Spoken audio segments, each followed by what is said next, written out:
My stepmother, Michelle, looked me straight in the eye and said, "You're not going with us. This trip is for a real family." I remember the room going quiet, like someone had turned off the sound in my head. What she didn't say out loud was even worse. They still planned to spend 10 days at my beach cottage in Maine without me, the same house I owned, the same house I had just spent $18,500 to renovate and prepare for them. I looked at my father, Robert, but he remained silent. His cowardice was the final audit I needed on our relationship. Have you ever felt like the invisible one in your own family? Let me know your story down in the comments. I would love to know who is part of our community. I didn't argue, I didn't cry, I didn't even ask why. I just turned around, picked up my leather designer bag, and walked out of the house I had spent $18,500 of my own money to fix. I could feel Michelle's smirk burning into the back of my neck. And I knew Robert was still looking at the floorboards, counting the grains of wood to avoid looking at the daughter he was abandoning. This wasn't just a family disagreement, it was a hostile takeover of my sanctuary. I sat in my car, the Maine coastal wind rattling the windows. I didn't start the engine. Instead, I reached for my phone. It felt heavy, like a surgical tool I was about to use for a precision strike. I opened the Smart Home Hub app. This cottage in Maine wasn't just a building to me. It was an asset I owned fully and legally. I had spent years being the silent investor in their version of family, footing the bill for their happiness while they overdraft my compassion until I was emotionally bankrupt. My thumb hovered over the user management screen. I looked at the names: Michelle, Alyssa, Kayla, Robert. They looked like items on a balance sheet that no longer added up. I tapped Michelle's name first. Revoke access? Confirm. The app chirped a cold, digital confirmation. Next, Alyssa. Revoke access. Delete biometric data. Kayla. Void digital key. With 3 taps, I had effectively evicted them from my life before they even had a chance to unpack their bags. I went into the master security settings. I changed the master entrance code from the anniversary date I'd foolishly chosen as a peace offering to a random string of numbers they would never guess. I enabled 2-factor authentication for the smart locks and set the alarm system to its highest sensitivity. If a window so much as rattled in the wind, my phone would know. I wasn't being dramatic, I was being consistent. I looked at the house through the windshield. It looked the same: the white siding, the wraparound porch I just had repainted, the large windows overlooking the Atlantic. But inside, everything had changed. The digital umbilical cord I'd maintained, hoping for a connection, was severed. I'd spent my life making their morning coffee, remembering their birthdays, and staying quiet so they could talk. Now, I realized that love had been a subscription service, and I was finally canceling the plan.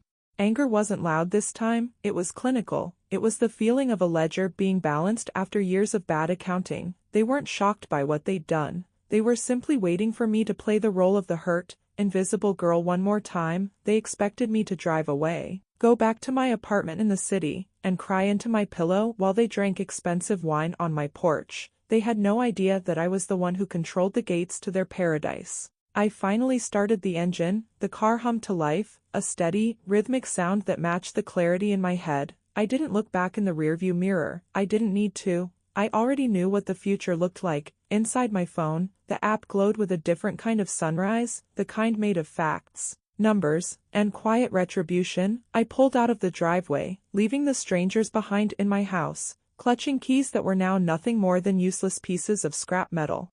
As I drove away, the Maine coastline blurred into a jagged line of gray rock and crashing white surf. I gripped the steering wheel, but my hands were no longer shaking. The cold clarity that had settled over me back at the cottage was now my only passenger. I kept thinking about the $18,500. That wasn't just a number on a screen. It was 3 years of extra shifts at the architecture firm, of saying no to vacations, and of living in a tiny studio apartment while I poured every spare cent into that cottage. I had treated that house like a wounded thing that needed to be healed, thinking that if I made the foundation strong enough, it could finally support the weight of my father's love. My grandfather had left the cottage to me because he knew. He had watched from the sidelines as my father, Robert, drifted into the gravity of Michelle's world after my mother died. He saw how I became a ghost in my own childhood home, a quiet observer of a new family that fit together like perfect puzzle pieces. Leaving no room for me, he left me the cottage as a sanctuary, a piece of my mother's side of the family that Michelle could never touch. he told me it was my safety net. I didn't realize until today that I had spent the last 4 years trying to weave that net into a bridge to get back to them. I had been the silent investor in their happiness for too long. When Michelle complained about the drafty windows, I spent $5,000 on custom weather stripping. When Alyssa and Kayla mentioned they wanted a modern kitchen for their summer parties, I authorized a $12,000 renovation. I did it all without being asked, hoping my bank statements would speak the language of belonging that I couldn't find the words for. I thought I was paying a deposit on a future where I was finally included. Now, I realize I was just funding my own replacement. I kept wondering why I had stayed so quiet for so long. It was like I was caught in a prison without bars, a psychological loop where I believed that if I just did a little more, if I was just a little more useful, they would finally see me. I was a survivor of a dynamic that required my invisibility to function. This was the invisible chain of the survivor, the learned helplessness of a daughter who thought her only value was in what she could provide, not who she was. I had been conditioned to believe that my presence was a burden, a complication that needed to be smoothed over with cash and compliance. The $18,500 was the final transaction of that era. As I looked at the ocean through the side window, I realized my compassion had been a luxury resource they had been overdrafting for a decade. Michelle's comment about a real family was the final audit I needed. It deromanticized every memory I had been clinging to. It turned my childhood nostalgia into a cold business transaction. They wanted the asset, but they didn't want the owner. They wanted the sanctuary I built, but they wanted to lock me outside of it. I didn't feel like a victim anymore. I felt like an accountant closing a book on a bankrupt firm. I had spent years trying to buy a seat at a table that was never meant for me. Tonight, I wasn't just changing the locks on a house. I was repossessing my life. The cottage was the only thing Michelle couldn't legally take, and it was the only thing I had left of the grandfather who actually saw me. I would never let them step foot on those floorboards again. This wasn't revenge. It was a long overdue accounting.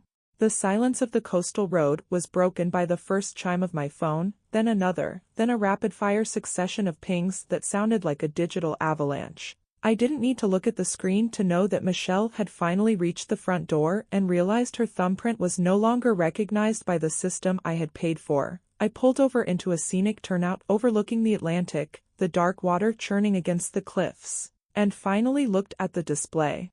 Michelle's first text was clinical. The door code isn't working. Send the new one immediately. We are waiting. 5 minutes later, the tone shifted to aggressive. Madison, this isn't funny. Your father is tired from the drive. Stop playing games and unlock the house. Then came the escalation from Alyssa and Kayla, a barrage of group chat messages calling me unstable, bitter, and childish. They weren't shocked by their own cruelty in excluding me. They were shocked that I had stopped being a reliable utility in their lives. Then Robert called. I let it ring until it went to voicemail, then I listened to it on speaker. His voice was thin, weary, and draped in the same cowardice he'd worn for a decade. Madison, please, he said, don't make this hard for your mother. She's had a stressful week planning this. Just send the code so we can settle in. We can talk about your feelings later. I realized then that Robert was caught in a trap he had helped build, the trap of cruel normalization. For years, Michelle had rebranded her exploitation as its family unity. She had convinced him that my role was to provide the resources and stay in the shadows so their real family could thrive without friction. In his mind, my refusal to be used was the actual act of aggression. He had been conditioned to believe that my silence was a debt I owed them, and my sudden self-assertion was a breach of contract. It was a masterclass in psychological auditing. Michelle had turned my exclusion into a necessary boundary for their bonding, while turning my ownership of the house into a shared family asset that I was now stealing. She had normalized the idea that I was a branch office meant to fund the headquarters, but never allowed to attend the board meetings. I didn't reply to the texts. I didn't return the calls. I watched a string of notifications from the security app informing me that multiple unauthorized attempts were being made at the front door, the back deck, and the garage. Each failed vibration of the lock was a line item being cleared from my ledger. I rubbed my eyes, trying to find a trace of the old guilt, but there was only clarity. This wasn't a family crisis. It was a long overdue repossession. I opened my laptop and began drafting an email to my estate lawyer. If they wanted to treat my home like a public resort, I was going to give them a formal introduction to the concept of private property. Michelle had claimed this trip was for a real family. I was simply making sure that real family found their own accommodations. I leaned back and watched the sunset, the glow on the horizon matching the cold, steady light of the spreadsheet on my screen. The era of the silent investor was officially closed. The sterile, white-walled office of my estate lawyer, Sarah, was a different kind of sanctuary. There were no ocean views here, just the hum of a high-end air filtration system and the weight of binders filled with cold, hard facts. Sarah didn't look at me with pity. She looked at me with the analytical focus of a forensic accountant. She slid a thick manila folder across the mahogany desk, her expression grave. "Madison, we started the process for the restraining order," she said, her voice clinical, but when we did a routine check on the property's business filings for the Maine Department of Economic and Community Development, we found something that changes the nature of this case entirely. I opened the folder. On top was a photocopy of a business registration form for a short-term rental license. The applicant was Michelle, but the property owner's signature at the bottom was mine, or rather, it was a high-quality imitation of mine. The ink looked steady, practiced, and utterly fraudulent. I had spent $18,500 renovating the beach cottage as a gift of reconciliation, but Michelle had seen it as an opportunity for an unauthorized liquidation. She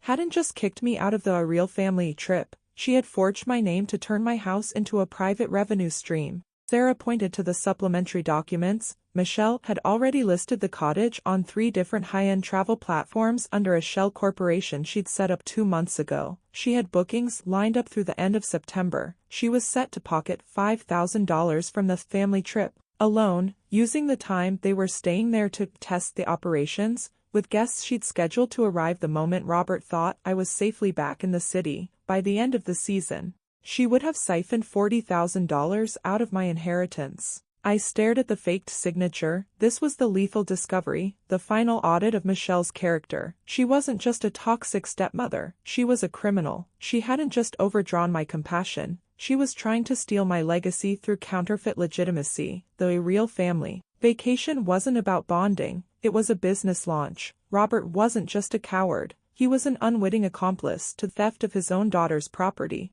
"This is forgery and identity theft," Sarah said, her voice snapping me back to the present. "We aren't just talking about a family disagreement anymore, this is a felony. We have the digital footprint of her company, the forged state filings, and the active rental listings."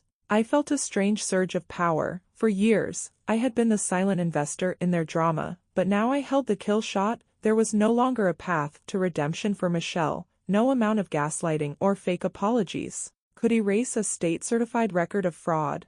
I leaned back in the leather chair, the smell of expensive stationery filling the room. My anger had transcended emotion and become a legal strategy. Michelle had wanted to use my home as a money-making machine while locking me on the outside. Now, I was going to use the very system she tried to manipulate to dismantle her life. I wasn't being dramatic, I was being an owner. "Don't send a warning," I told Sarah, my voice calm and factual. "File the criminal complaint. I want the police to meet them at the front door before they even have a chance to pack their stolen expectations." The driveway of the cottage was crowded with their cars, an expensive fleet of vehicles that I had indirectly helped maintain for years. I watched them through the lens of my doorbell camera, a wide-angle view of their collective arrogance. Michelle was in the lead, wearing an oversized sun hat and a silk wrap that probably cost 3 months of my grocery budget. She walked up to the front door with the posture of a queen returning to her throne. Alyssa and Kayla were right behind her, already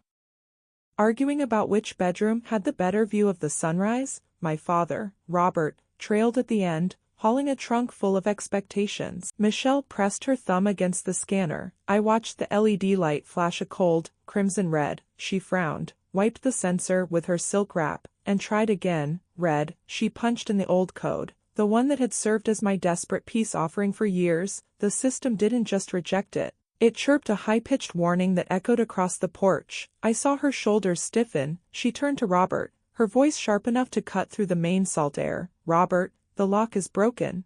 Did she mess with the settings before she left?" Robert stepped forward, his face a mask of weary confusion. He tried the handle, then the back door, then the garage. Nothing moved. The cottage was a fortress, and I was the only one with the keys to the vault. Michelle began pounding on the wood, her shriek vibrating through my phone's speakers. Madison. Open this door right now. You are being insane. Your father is standing out here in the heat. This is his house too. I activated the two-way audio. My voice was flat, clinical, and amplified by the high-end speakers I'd installed during the renovation. There is no inside for you today, I said. The porch went silent for exactly 3 seconds before the shouting intensified. How dare you? Michelle shrieked at the camera lens. We have a right to be here. We've already spent thousands of dollars on this trip. We have guests arriving on Tuesday.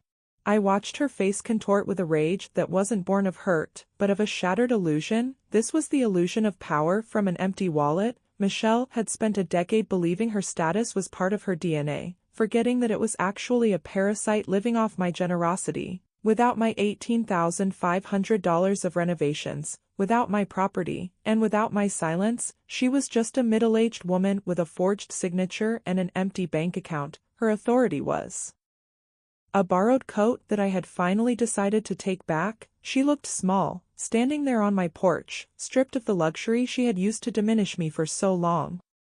Unlock it, Madison. Robert's voice was desperate now. Please, just let us in so we can talk about this like a family. A real family doesn't forge signatures to steal inheritances, Robert, I replied, the words landing like lead weights. And a real family doesn't tell their daughter she isn't part of it. I took a deep breath, savoring the absolute control I now held over the boundary of my life. I won't let strangers into my house, and as of 11:51 p.m. last week, that is exactly what you are. Leave now, or the Maine State Police will explain the laws of trespassing and felony forgery to you in person. I watched Michelle's jaw drop. I watched the color drain from Robert's face. I didn't feel the need to explain any further. I reached for my laptop and simply clicked the icon to mute the audio, watching them become a silent, frantic movie of their own making. The sale of the main cottage closed 3 weeks later for $840,000. I didn't feel nostalgic as I signed the final transfer papers. To me, it wasn't a family heirloom anymore. It was an underperforming asset that I had successfully liquidated. I moved the $18,500 I had spent on the renovations back into my primary account. Along with the substantial profit from the sale, I had balanced the ledger, and for the first time in my life, I wasn't in the red emotionally or financially. Michelle's legal troubles were just beginning. The criminal complaint for felony forgery and identity theft moved forward with clinical efficiency. I didn't answer her frantic emails or her daughter's tearful social media messages. I had blocked their numbers and their influence from my life entirely. I was done being the silent investor in their drama. They were no longer part of my portfolio. I used the capital from the sale to open my own architecture firm, Foundations. I hired a small, talented team and focused on designing private residences that prioritized security and sanctuary. I didn't need to beg for a seat at the table anymore. I had built my own office and my own reputation. My firm was thriving, and the name Madison was finally associated with excellence instead of compliance. Robert reached out months later. He had moved into a small apartment in the city after Michelle's Shell Corporation collapsed under the weight of the lawsuits. He asked to meet for coffee, but I set the terms. Our relationship was now on a probationary period. I told him that trust doesn't return just because a transaction fails. If he wanted to be a father, he had to earn it through consistent transparency and respect. He agreed. He had no other choice. He was finally seeing the cost of his silence. This was the justice of the sower. I realized that real revenge wasn't about the act of locking them out or watching Michelle face the court. It was about what I chose to plant in the space they used to occupy. I had stopped pouring my resources into the dead soil of their version of family and started planting the seeds of my own future. My success was the ultimate retribution. I was building a life so bright and so stable that their attempts to dim me had become statistically irrelevant. That night, I sat in my new office, the city lights shimmering in the glass partitions. I looked at my bank balance and my project list. Everything was in order. I closed my laptop and felt a deep, resonant peace. I had repossessed my own story. I had changed the locks on my heart. And I was the only one with the code. Choosing yourself is never cruel. It is a necessary audit for survival. If this story spoke to you, please hit the subscribe button and share it with someone who needs to find their own keys. I would love to hear your thoughts in the comments. Thank you for being part of our journey towards strength and self-respect.